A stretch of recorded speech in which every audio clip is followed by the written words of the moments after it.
El doctor Ricardo Preda. Buenas tardes, doctor, ¿cómo le va? ¿Qué tal, Raúl? ¿Cómo estás? ¿Qué tal, Liz? Saludos a la audiencia. Doctor, te llamamos para conocer tu versión de los hechos, vamos a decir.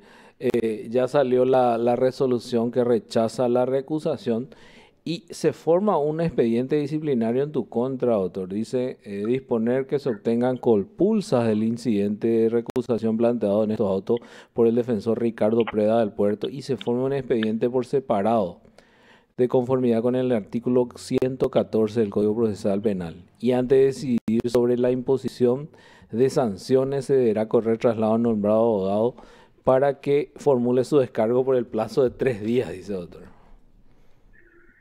Sí, bueno, de hecho que la situación que ameritó la recusación luego ya es llamativa en cuanto a que de ahora en adelante uno tiene que adivinar desde cuándo un juez se va a inhibir de uno, ¿verdad?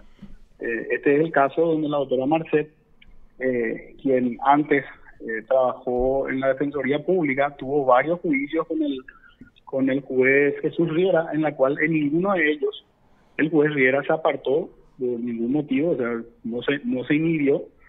Y ahora, cuando interviene en este proceso, ya claro, el día anterior había también intervenido en el otro proceso donde están los mismos acusados, con la diferencia de que en ese tribunal no está el doctor Riera y obviamente no hubo ningún inconveniente.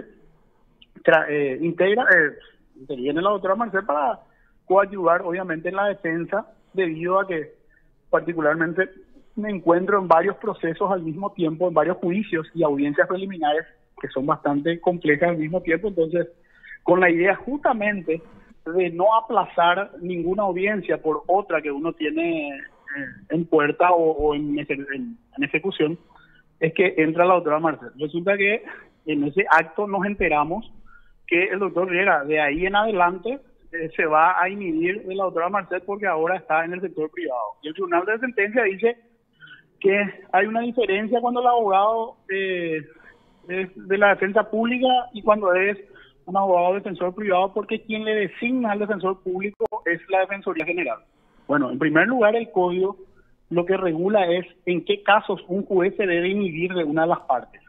El abogado, sea de la defensa pública o del sector privado, es una parte porque es la defensa técnica del imputado. Así que quien le designa al abogado no tiene absolutamente nada que ver si el juez se debe inhibir o no del abogado. Así que realmente es la primera vez que formulo una recusación contra un tribunal y me formo en un procedimiento disciplinario, y creo que encima la decisión de rechazar la intervención de la doctora Marcet está más que errada y hacen una interpretación totalmente irregular del artículo 112, porque como les dije, cuando mi defendido Rodrigo Doy le designa a la doctora Carla Marcet, nosotros no sabíamos que el doctor Riera iba a decidir en ese acto, cuando oralmente pedíamos intervención o la doctora Marcet la pedía, él iba a decidir en ese momento inhibirse. O sea, la regla clara, o sea, para cualquiera que tiene la suficiente abstracción que se necesita para interpretar las normas,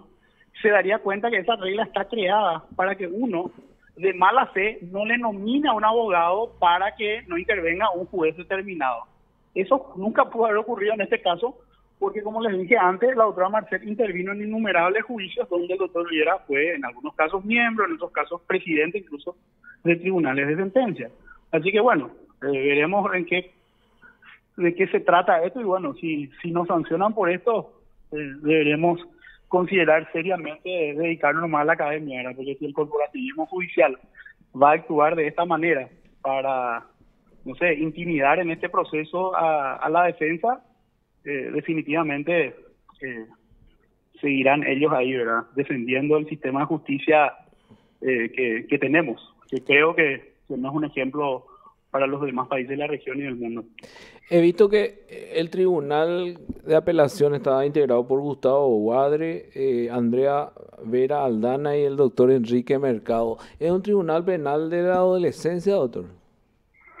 Yo creo que debe ser por cuestiones porque como yo intervine en este proceso, Raúl, recién en la audiencia preliminar, o sea, yo no intervine en este proceso antes, así que desconozco qué cuestiones existieron antes para que el tribunal quede conformado De esa manera. de esta manera. Obviamente habrán habido inhibiciones o recusaciones de los de las salas correspondientes del ámbito penal y terminó con esta integración. Esta resolución originaria del Tribunal de Apelación, ¿hay posibilidad de apelar ante la Corte, doctor? Y según el Código de Organización Judicial, todas las decisiones originarias del Tribunal no, obviamente la que rechaza la recusación, de eso no queda la menor duda, ¿verdad? Pero sí, en cuanto a la decisión de abrir un proceso disciplinario, yo creo que no tiene absolutamente ningún sentido porque, obviamente ellos no pueden resolver en la recusación la reposición que yo planteé en la audiencia, ¿verdad? Eso veremos después cuando termine el juicio, si es que amerita que lo incluyamos, si es que tengamos que apelar esa decisión, la incluyamos como uno de los agravios.